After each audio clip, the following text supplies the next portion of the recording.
ಏನ್ ಭಯಂಕರ ದೊಡ್ಡವಾಗ್ಬಿಡ್ತೀಯ RSS ಭಯನ ಮಣ್ಣಾಗ ಹೋಗ್ತಿರಲ್ಲೇ ಹುಚ್ಚರ RSS ಬಾಳ ಡೇಂಜರ್ ಅವರು ಅದಕ್ಕಾಗಿ ನೀ ಏನ್ ಭಯಂಕರ ದೊಡ್ಡವಾಗ್ಬಿಡ್ತೀಯ RSS ಭಯನ ಮಣ್ಣಾಗ ಹೋಗ್ತಿರಲ್ಲೇ ಹುಚ್ಚರ RSS ಬಾಳ ಡೇಂಜರ್. ಪ್ರಿಯಾಂಕರಿಗೆ ಹೋಮ್ ಮಿನಿಸ್ಟರ್ ಅನ್ನೋ ಪ್ರಶ್ನೆ ಮಾಡಬಾರ್ದೇನು ಹೇಳ್ತಕ್ಕ ನಾವು ಆಕ್ಚುಲಿ ಮಾತಾಡೋಣ ಪ್ರಶ್ನೆ ಮಾಡಬಾರ್ದು ಅಂತಲ್ಲ ಹಿಂಗ್ ಮಾಡೋದ ಪ್ರಶ್ನೆ ಇಲ್ಲ ಕಾಕ ನಿಂದ್ರು RSS ದಲಿತರಿಗೆ ಯಾಕೆ ಬೇಕಂತಿ ಮತ್ತ ಕಾಕ ನೀನು ದಲಿತ ಅಲ್ಲ ಕಾಕ ನಾ ಒಪ್ತೀನಿ ಆದ್ರ ನೋಡು RSS ಆ ಪಾರ್ಟಿ ಒಳಗ ಅದಿದೇವ್ ಈಗ ನಾವು ಹೌದಾ ಮತ್ ಈಗ ಎಲ್ಲರೂ ನಮ್ಮವ್ರು ಬೇಯದ ನೋಡ್ಕೋತ ಕುಂದ್ರುದ ನಾವು ನೀನೇ ಹೇಳ್ಬಿಡು ಕರ್ನಾಟಕ ಸರ್ಕಾರದ ಒಬ್ಬ ಗೃಹ ಮಂತ್ರಿ ಯಾರ ಇರ್ಲಿ ಬಿಡಪ್ಪ ಗೃಹ ಮಂತ್ರಿ ನಾನು ನೋಡಿಲ್ಲ ಗೃಹ ಮಂತ್ರಿ ರೆವಿನ್ಯೂ ಮಿನಿಸ್ಟರ್ ಆದ ಗೃಹ ಮಂತ್ರಿ ಆದ ಫೈನಾನ್ಸ್ ಮಿನಿಸ್ಟರ್ ಅದ ಎಲ್ಲಾ ನೋಡಿನಲ್ಲ ಮಂತ್ರಿ.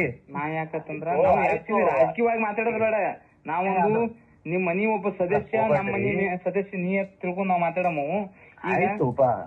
ಈಗ ಅವ್ರ ಖರ್ಗೆ ಸಾಹೇಬರು ಮಾತಾಡ್ಯಾರ RSS ಮತ್ತೆ ನೋಂದಣಿ ಆಗಿಲ್ಲ, ನೋಂದಣಿ ಮಾಡ್ರಿ, ರಿಜಿಸ್ಟ್ರೇಷನ್ ಮಾಡ್ರಿ ಮತ್ತೆ ಎಲ್ಲರೂ ಕೇಳೋರು. ಒಂದ್ ನಿಮಿಷ ನಾ ಕೇಳ್ತೀನಿ, ಇದು ಹೋಮ್ ಮಿನಿಸ್ಟರ್ ಕೆಲಸ. ಅವ್ರ ಯಾರು ಏನ್ ಸಂಬಂಧ ಇದು RSS ಕೇಳೋದು? ಅಲ್ಲಪ್ಪ ನೋಡು, ಅದಕ್ ಹಾದಿ ಬ್ಯಾರೆ ಇರ್ತಾವ ಅವ್ರಿಗೆ ಫೋನ್ ಮಾಡಿ ಏನ್ರಿ ಹಿಂಗಂತ ಕೇಳ್ಬೇಕು. ನೀವು ಪಬ್ಲಿಕ್ ಆಗಿ ನೀ ಏನ್ ಭಯಂಕರ ದೊಡ್ಡವಾಗ್ಬಿಡ್ತೀಯ RSS ಭಯನ ಮಣ್ಣಾಗ ಹೋಗ್ತಿರಲ್ಲೇ ಹುಚ್ಚರ RSS ನಾವೆಲ್ಲ ನೋಡಿದೆವು. ಇದು ಅರ್ಥ ಮಾಡ್ಕೋಬೇಕಿಲ್ಲ ಖರ್ಗೆ ಅವರು.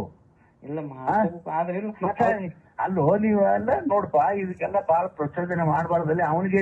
ಅವನಿಗೆ ತೊಂದ್ರೆ ಆಗ್ತದ, ನಿನಗ್ ಗೊತ್ತಿಲ್ಲ.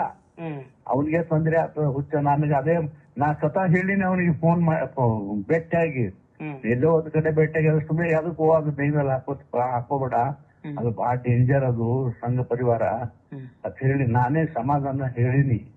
ಏನ್ ಮತ್ತೆ ಆದ್ರೂ ಕೇಳಂಗಿಲ್ಲ. ಈಗ ನೋಡಿದ್ರೆ ಅಲ್ಲಿ ನಿಮ್ ಗುಲ್ಬರ್ಗನಾಗೂ ಬೈದ ಆ ಪಕ್ಷದಾಗಿದ್ದು RSSನಾಗಿದ್ದು ಮಾಡ್ತಿದ್ರು ಮಾಡ್ಲಿ. ಬಟ್ ಅವ್ರ ಕಾಂಗ್ರೆಸ್ನಾಗ ಹೋಮ್ ಮಿನಿಸ್ಟರ್ ಅದನ್ನ ತನ್ನ ಕೆಲಸ ಮಾಡ್ಕೊಂಡಿರ್ಬೇಕಪ್ಪ. ಇವ ಯಾರು ಕೇಳವ ಹೇಳಿ ನೋಡುನು. ಅವ್ರಿಗೆ ಯಾರು ಕೇಳತ್ತ ಧೈರ್ಯ ಇಲ್ಲ. ಇವ್ ನಮ್ಮ ಧೈರ್ಯ ಅದಕ್ಕೆಲ್ಲ ಮುಂದೆ ಮಾಡಿ ಸಹಾಯ ಹೊಡಿತಾರೋ ನೀನ, ಅದಕ್ಕೆಲ್ಲ ಮುಂದೆ ಮಾಡಿ ಸಹಾಯ ಹೊಡಿತಾರೋ ನೀನ. ಹಿಂದೆ ಇವ್ ದೊಡ್ಡ ಖರ್ಗೆ ಸಾಹೇಬರು ಸಾಕಷ್ಟು ಪ್ರಯತ್ನ ಮಾಡಿದ್ರು RSS ಸಲುವಾಗಿ. ಏನ್ ಆಯ್ತಾ? ಸುಮ್ನೆ ಇವ್ ಯಾಕೆ ಮೈ ಮೇಲೆ ಹಾಕೋಬೇಕು ಹೇಳಿ ನೋಡೋನು. ಬಳ್ಳಾಗಿದ್ದು ಇದು ಕಟ್ಕೊಂಡಾಗ ದೊಡ್ಡ ಕೊಡ್ಡ ಚಂದ ನೋಡು. ಹೋಮ್ ಮಿನಿಸ್ಟರ್ ಅದಾನ, ಹೆಸರು ತಗೋಬೇಕಪ್ಪ. ಈಗ ನೋಡು, ಬೇರೆ ಲಿಂಗಾಯತರು ಬೇರೆ ಜಾತಿಯವರು ಇವ್ನಿಗೆ ಚಲೋ ಆತಾರ ಹಿಂಗ ಅಂದ್ರ ನೀನೇ ಹೇಳ್ಬಿಡು ನೋಡೋಣ. ಬರಬರಿ ಆದ್ರೂ ಇವ್ರು ಆಯ್ತವ ಈಗ ಬಿಡು, ಈಗ ಇಲ್ಲಿಗೆ ಬಿಟ್ಬಿಡನು. ಮತ್ತೆ ಆದ್ರೆ ಚರ್ಚೆ ಮಾಡೋಣ. ಮತ್ತೆ ಫೋನ್ ಮಾಡ್ಸಿ ಅವಾಗ.